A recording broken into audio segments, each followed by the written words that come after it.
These two natters are Christopher and Maya.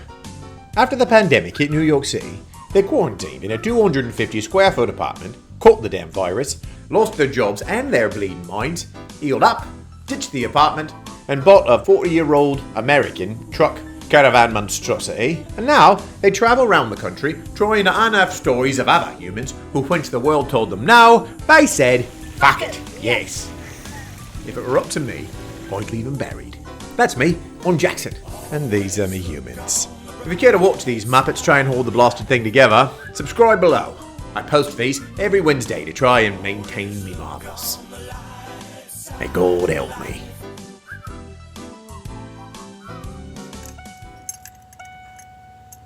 Okay.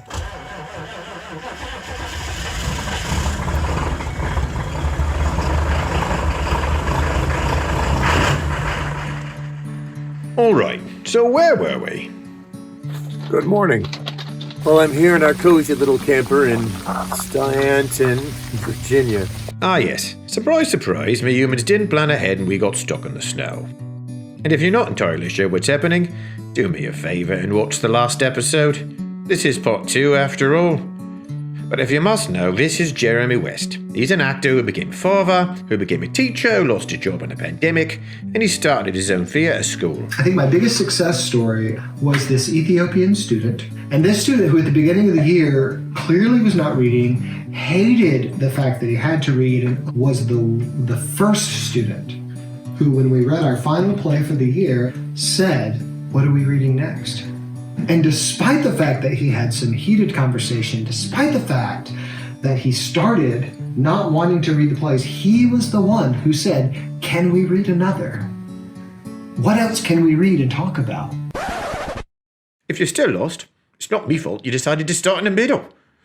Watch part 1. I'm not going to tell you again. I'll even make it easy on you. If you haven't seen it, click this. If you have, I don't know. Keep watching, I guess. What do you want, a button or something? Now, can we get back to the story, if you don't mind? I think that's about where we left off. I figured, what better day to bring some holiday cheer to this little home on wheels, but to clean it up and decorate for Christmas. Got a little knot. Merry Christmas. Holy shit. Where's the Tylenol? It's that time. What's your favorite day? Christmas time is here. Glitter snowflakes. Everybody knows it's this guy's favorite time of year. Snowed all day. Guess we'll have to stay. Damn it. Say fuck it, yes, it's Christmas vacation. Help me, please. Tiny living's not always first rate. I take offence to that. It seems that Cousin Eddie can relate. Even so, we got a tiny tree to celebrate.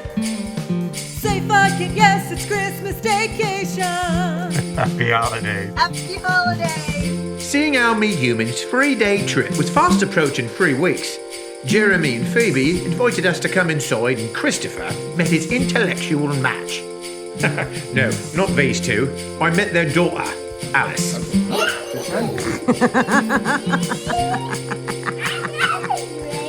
You're not a grape?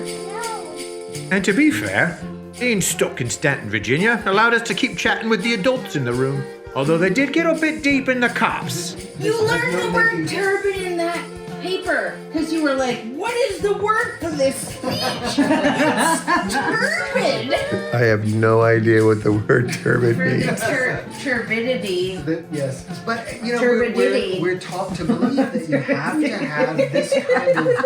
Fortunately, a moment of clarity waded into the haze of this bacchanalic feast, and the humans realized that saying "fuck it, yes" isn't always given the respect it deserves. Or so it seemed. Well, it's kind of frustrating. I mean, if losing your job after being such a good teacher, I mean, like helping that kid to learn to love to read plays. Well, that's not a measurable moment. How do I put that on a resume? How do I mark that as something that I've achieved? How do I show that to my bosses? How do I get any sort of academic recognition? It's not like I can point to a publication in a magazine or a journal and say, I published this journal. All I can do is in conversation like this say, hey, I once had this 14-year-old Ethiopian boy who came to my class hating reading theater, and by the end of the year, he loved it. That does not beget raises and accolades and honorifics Yeah. and titles. Like, no one cares. No one cares. So then why do it? Why do I do it? Yeah, why do it then? Well, because luckily long ago I stopped caring as much about those kinds of accolades. Now, And then Jeremy said something that may have made the whole "fuck it, yes" thing worth it. I might have to rethink the intelligence of humans. Not my humans, of course. Right now there isn't a glare, but there was before. really? She's right in that I, like any other actor or theater person out there, I have an ego. We all have egos, and we all have something. We need to be able to validate our work. We all need to know that someone else outside of ourselves cares, that we existed, that we did something. That, of all the things I did this last academic year, was probably the biggest achievement that I as a teacher can say, is that I turned this student into one who didn't want to read plays, into one who said, no, I want to talk about it. I want to read it and talk about it. And it has less to do with me and more to do with the culture of the classroom and what can happen when you really allow young people to take a certain level of leadership in the classroom, to have their ideas expressed and validated and discussed in a mature and respectful manner. There are intelligent people everywhere, and most young people, especially when they're in their high school and early college age, they're so capable. They're so capable of anything that you put in front of them, if they have the right teacher, if they have the right opportunities. And now you know what fuck it yes can mean. It's the way you choose to trust in your own dreaming.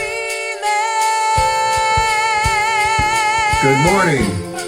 So I was supposed to start getting ready and help Maya get the truck together because we leave this morning.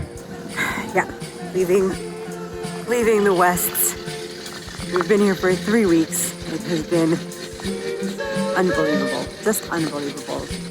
But she has to do it by herself because as you can see, I have Alice paralysis. Here we go.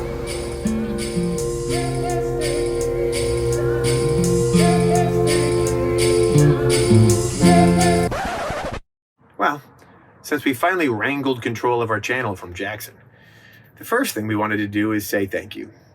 We're really happy that you joined us in all of our crazy adventures so far. It's been an incredible journey going around the United States collecting stories from people. And we're this close to catching up. Yeah, it's been a bit of a steep learning curve, but we are learning to climb it. An interesting piece of information we figured out is that YouTube is not a big fan of the word Which unfortunately means that we can't use it as a platform to raise funds to continue our trip. However, we did find an awesome community called Patreon. Now, it's kind of like a subscription service. The episodes are always going to be free online, but if you wanted to help and support us as we unearth stories of everyday courage from people all over the country, you can do so by clicking the link below and supporting with as little as $3 a month. You can do it for as long as you like or as short as you like. It's super easy. Yeah, just wait till the end of the episode because you're going to want to see what's coming up. But without any further ado, I think Jax has made you wait quite long enough. Fuck it, yes. Fuck it, yes. Hey everybody. Hi. So we're in Staunton, Virginia. Stanton, Virginia. And we realized that it's time to get married. Mm-hmm. Shh. Nobody knows. Well, no, thank you all for coming and showing up on your computers.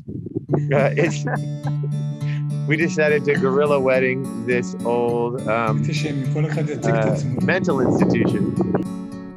Hey there, my Maya, we've been traveling on this journey. We're outside here in the bitter cold. We'll take our Jackson tea and say I do. It's really cold outside. Yep. An Episcopalian and a Jew.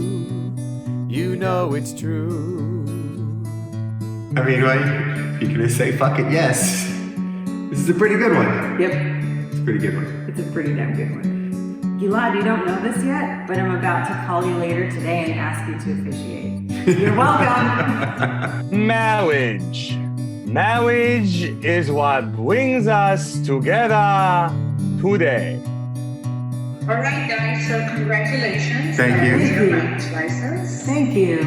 Hey, we got it! But we're not married yet, apparently. No, We're not married until we actually say the words. it's true. What has truly brought us all together from all corners of the world on this extra special Christmas day is the love and connection shared by these two magical people. Christopher Whipple You want a captain? I'll be your damn captain. and Maya Ben Meir. I'm on the Brute Squad. This is clearly not going to be your average wedding. But what could possibly be more appropriate for a couple who themselves has never been accused of being average? There won't be any overblown, long-winded speeches. No one is stepping on any glasses or lighting any unity candles or walking in circles around anyone else. Today, we are just going to cut to the chase and put down on paper what Maya and Christopher have known for years. Before we lived in this old car, our quarantine was quite bizarre. We filmed it all in our strange, crazy way. And we just laughed along because we knew there's no folk quite like us. You even used the sink as a bidet. My Christopher, I promise you that by the time that we get through, our friends will never look at us the same. And that they are partners together on this crazy ride we call life. Long before the idea of a wedding was even on the table, Maya and Christopher made a choice. They chose to choose each other. So really, all that's left to do is make this thing official. So let's do it. Do you, Maya, take Christopher to be your lawfully wedded partner, to love him and challenge him, inspire and support him, and to be by his side through all of life's weird, wild adventures? Oh, say fuck it yes with me. Fuck it, yes. Oh, say fuck it yes with me. And do you, Christopher, take Maya to be your lawfully wedded partner, to love her and challenge her, inspire and support her, and to be by her side through all of life's weird and wild adventures? Fuck it. Yes. Then by the power vested in me by the great state of New York, I now declare you married. Christopher, give your gorgeous girl a kiss. Come here, you beautiful thing.